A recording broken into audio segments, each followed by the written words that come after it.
Meanwhile, the guys from Dude Perfect are planning a $100 million entertainment complex. It's great news for parents who don't think Chuck E. Cheese is overstimulating enough. Democrats this week were like, do we have to do ethics? They might kill a bill that they proposed preventing government employees from stock trading. Guys, you got a chance to do the right thing here, okay? Please don't blow it. I promise you there will be plenty of other ways for you to make money, like sending out the ugliest fundraising emails imaginable every 30 minutes. A new book says that Trump almost fired Jared and Ivanka via tweet, but his chief of staff stopped him. Can you imagine what it's like being John Kelly? Having to argue for keeping Jared Kushner around, who we can all agree is, just so you don't have to spend the rest of the day doing damage control? That guy must have had Tums in every desk drawer. Also in that book, Eric Trump's dad remarked that being president of the United States was an okay use of his time because now he has all these new, mysterious, rich friends. They're the best rich friends anyone ever had. You wouldn't know them because they're not from here, but they definitely exist. They call me their Don Don and we do yachts together. QAnon supporters were shocked that people think that their one-arm hand gesture is a Nazi thing. Said one Q-tip, after everything this movement has said and done, I'm genuinely surprised that the hand signal thing is what's bothering people. Texas Attorney General Ken Paxton fled a process server in his getaway pickup truck. He's taking heat for it, but come on. Guy's only been in the legal profession since 1991. How could he possibly know how a process server works? The U.S. Embassy said this week that Americans should leave Russia now. The Friday Fenix news team suggests that Americans leave Russia 5 months ago. Oh my God, there is a war. Why are you even there? Occupied Ukrainians were convinced at gunpoint to freely vote for Russian annexation. Russian soldiers kicked down doors and brandished weapons at the Ukrainians as they were forced to cast their ballots. And, for some reason, it seems like the voters must really love their new soldier pals and are voting overwhelmingly to join Russia. They've also all agreed to spot Putin $50 till payday.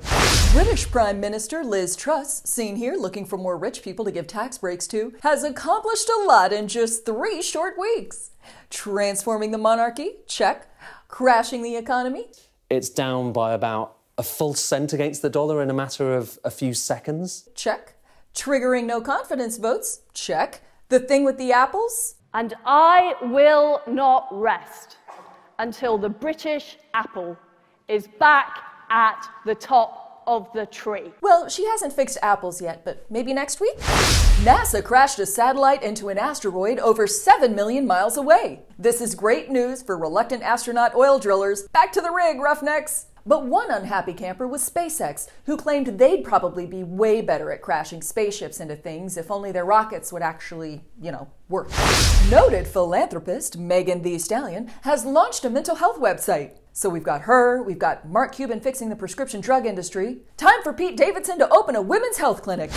The controversy-laden movie Don't Worry Darling came in first place at the box office, suggesting that PR dumpster fires increase ticket sales. And coming in at 897th place was the Friday Fenix. I just don't understand why all the drama going on here didn't generate more revenue. My plant died and then my cat barfed on the rug. Who do I have to spit on to boost ticket sales? The Try Guys have dropped one of their members after he had an affair. Said the remaining guys, his behavior was not up to the high standards of the group that once had a colonic on camera.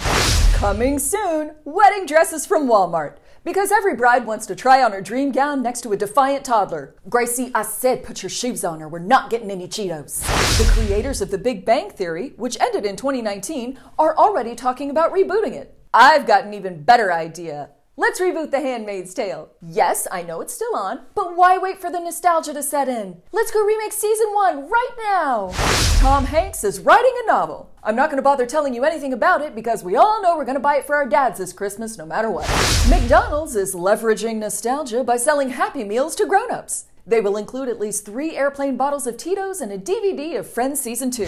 A big, dear God, why, goes out to Barcelona for unveiling their new public transportation mascot / evil nightmare clown, Bussi. The reveal of the mascot stepping off a bus gave the public no time to flee in panic and really confused Spanish Grindr users. American East Coast public utility mascot Pennywise the Clown described his new Spanish comrade as effing creepy. He then grew spider legs out of his mouth and skittered down a storm drain. A mysterious voice keeps appearing on the intercom on American Airlines. Let's take a quick listen. Oh, I'd like to connect with you on LinkedIn. And finally tonight, the NFL announced it will replace the Pro Bowl with an exhilarating game of flag football. Or, as I like to call it, the most expensive game of grab-ass ever recorded. That wraps up this week's Friday Phoenix. Go attack that subscribe button.